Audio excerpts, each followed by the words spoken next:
Un commentaire qui nous dit, alors c'est faux concernant l'intégrité du texte, il y a eu plus de 7 versions du Coran qui ont circulé déjà pour commencer avant la compilation de Othman, qui est un des califes de l'islam, et par ailleurs le Coran est plein d'interpolations. Alors est-ce que c'est vrai qu'il y a eu des versions différentes du Coran qui ont circulé avant une compilation ou avant une décision Il y a 7 lectures du Saint-Coran.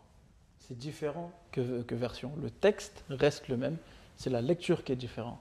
Le Hafs, le Warsh, etc., etc. Le texte reste le même, c'est juste la prononciation ou l'écriture qui est différente. Par exemple, il y a des textes dans lesquels on n'a pas les points, justement. Donc le Ya et le Ta, on peut le mélanger parce qu'il n'y a pas les points. Mais le texte reste le même. Pour un nordophone, c'est très facile à comprendre cette chose-là, puisqu'on a le même alphabet, pratiquement le même alphabet qu'en arabe, sauf qu'on n'a pas les diacritiques, les signes diacritiques. Donc le Fatha, Dhamma, Kasra, on ne l'a pas.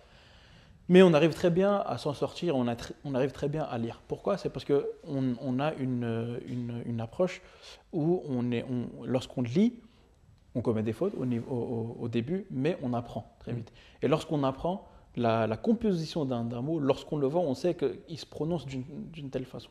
C'est la même chose en arabe. En arabe, si on a les points, on ne les a pas. Quand on voit le mot et la phrase dans son ensemble, on sait que ce mot il est prononcé de cette façon-là.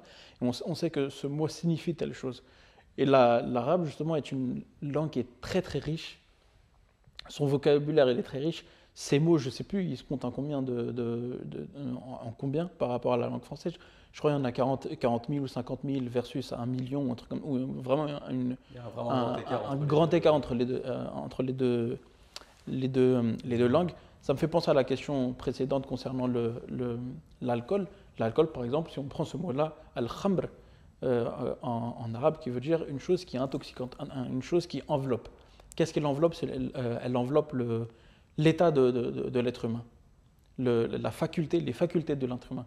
Et la raison de pourquoi c'est interdit, c'est parce que justement, elle pose une enveloppe sur le cerveau de l'être humain. L'être humain est intoxiqué ou est dans une situation où il ne peut pas juger correctement ce qui se passe autour de lui et ne peut pas prendre des décisions qui est correctes. Mais si une personne alcoolisée, vous la voyez, elle titube. Elle ne peut même pas marcher correctement, elle ne parle pas correctement, puisqu'elle est intoxiquée et que c'est comme si elle avait un voile sur son cerveau et qu'il était complètement KO. Et ce mot-là, en fait, c'est la même chose pour tous les autres mots en arabe. Chaque mot a une signification et une étymologie qui est très profonde. On pourra donner, là, je n'ai pas d'exemple en tête, mais il y a énormément de mots. Si vous faites une recherche linguistique là-dessus, c'est une langue qui est épatante. Oui, et en plus de ça, ce qu'il faut savoir, c'est que ces sept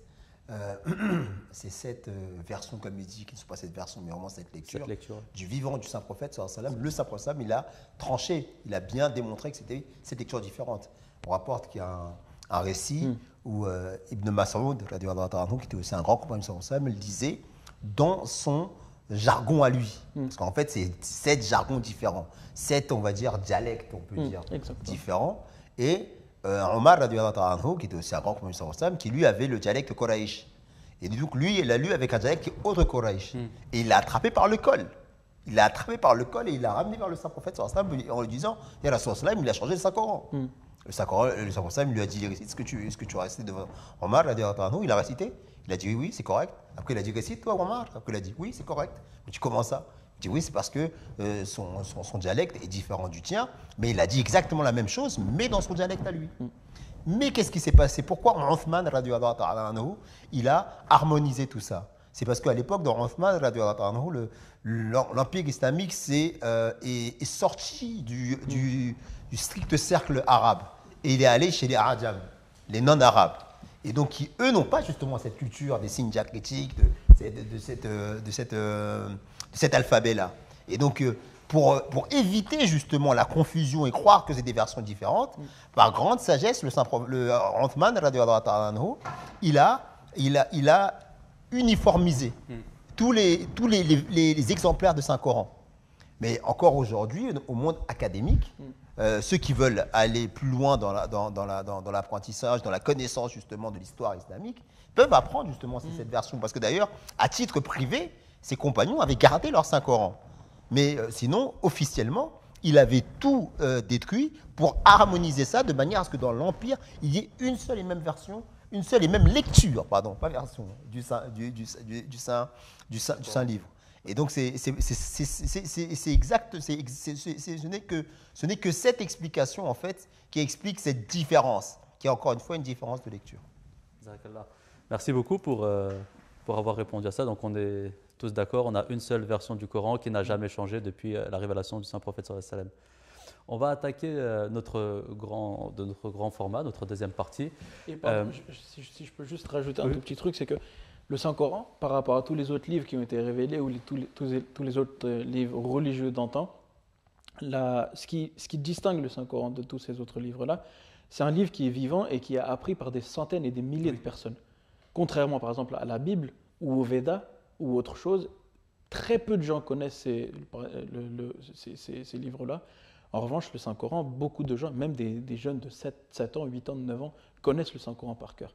Et lorsque justement le Saint-Coran a été compilé, tous ces hufaz, ce qu'on appelle les gens qui apprennent le Saint-Coran par cœur, sont venus et ont récité ces versets-là. Et il n'y a eu aucun moment où deux personnes ont un litige, non, c'est pas tel verset de telle façon, et c'est celui-là. Tout le monde était d'accord sur le même contenu.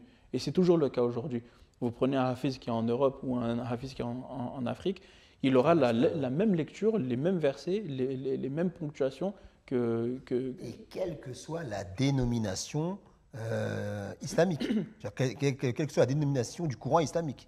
Il peut y avoir des différences sur tout plein d'interprétations, sur tout plein de manières de comprendre les choses, mais aucun courant islamique revient à remettre en question ça. Vous êtes dans n'importe quelle mosquée du monde, une personne qui lit Saint-Coran, il fait une faute, derrière quelqu'un qui est là pour le reprendre. Tout le monde a la même façon de... Voilà, exactement.